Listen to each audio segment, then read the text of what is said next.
بسم اللہ الرحمن الرحیم۔ السلام علیکم۔ You are watching Islamic A U info YouTube channel.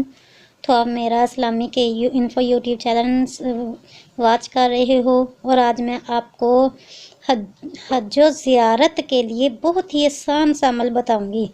کون مسلمان نہیں چاہے گا کہ مجھے بیت اللہ کی زیارت نصیب ہو، مجھے مدینہ منورہ میں جانا نصیب ہو، میں حج مقبول کی سعادت پا سکوں، میں اپنی زندگی میں اپنی جاگتی آنکھوں سے پیارے آقا کے روضے کی زیارت کروں۔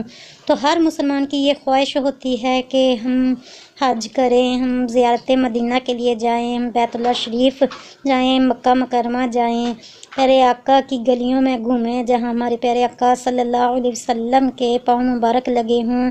تو ہر مسلمان کی یہ خواہش ہوتی ہے، ہر مسلمان کا یہ ایک جنون ہوتا ہے کہ ہمیں زندگی میں ایک بار حج مقبول کی زیارت نصیب ہو جائے۔ تو بہت ہی آسان سا عمل ہے، ویڈیو کو لازمی واچ کیجئے اور ویڈیو کو کمپلیٹ واچ کیجئے، آپ کے لیے بہت ہی یہ پاورفل وظیفہ ثابت ہوگا۔ روایتوں میں آتا ہے کہ جس نے حج کیا اس کے گناہ ایسے معاف ہو جائیں گے جیسے وہ ماں کے پیٹ سے ابھی پیدا ہوا ہو۔ تو یقین کے ساتھ عمل کریں، باقی اللہ تعالیٰ پر چھوڑ دیں۔ بہت ہی آسان سا عمل ہے۔ عمل بتانے سے پہلے، وظیفہ بتانے سے پہلے میں آپ لوگوں سے ریکویسٹ کروں گی کہ میرے Islamic A U info YouTube channel کو سبسکرائب کریں، ویڈیو کو لائک کریں اور ساتھ بنے بیل آئیکن کو بھی ضرور پریس کر دیں۔ تو اب میں آپ کو وظیفہ بتاتی ہوں، بہت ہی آسان سا عمل ہے۔ بسم اللہ الرحمن الرحیم۔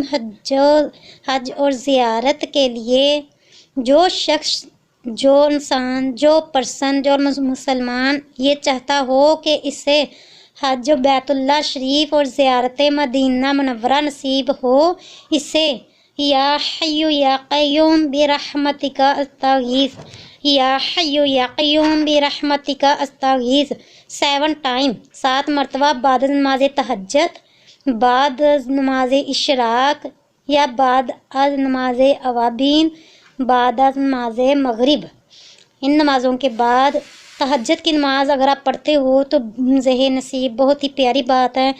روایتوں میں آتا ہے کہ سب سے زیادہ افضل ترین نماز تہجد کی نماز کہا گیا ہے۔ جب لوگ سو رہے ہوتے ہیں تو جو اٹھے گا، نماز پڑھے گا، دعا کرے گا، اس کی دعا قبول ہوتی ہے۔ تو آپ نے ان نمازوں کے بعد 7 ٹائم اول آخر اس کے درود پاک یا حی یا قیوم برحمتک استغیث پڑھنا ہے۔ اس نیت سے پڑھا کریں، انشاءاللہ العزیز حج بیت اللہ شریف مدینہ منورہ شریف کی حاضری نصیب ہوگی۔ تو بہت ہی آسان سا عمل ہے، زیادہ لمبا چوڑا، بہت بڑے دنوں کے لیے بہت زیادہ دنوں کا وظیفہ نہیں ہے۔ آپ نے نماز پڑھنی ہے، نماز کے بعد یاد سے یا حی یا قیوم برحمتک استغیث 7 ٹائم اول آخر درود پاک کے پڑھ لیں۔ انشاءاللہ العزیز اللہ تعالیٰ نے چاہا تو آپ کو زندگی میں حج زیارت کی سعادت نصیب ہوگی۔ تو ملیں گے نیکسٹ ویڈیو میں، تب تک کے لیے میں آپ سے اجازت چاہتی ہوں، دعا میں یاد رکھیے گا۔ اللہ حافظ۔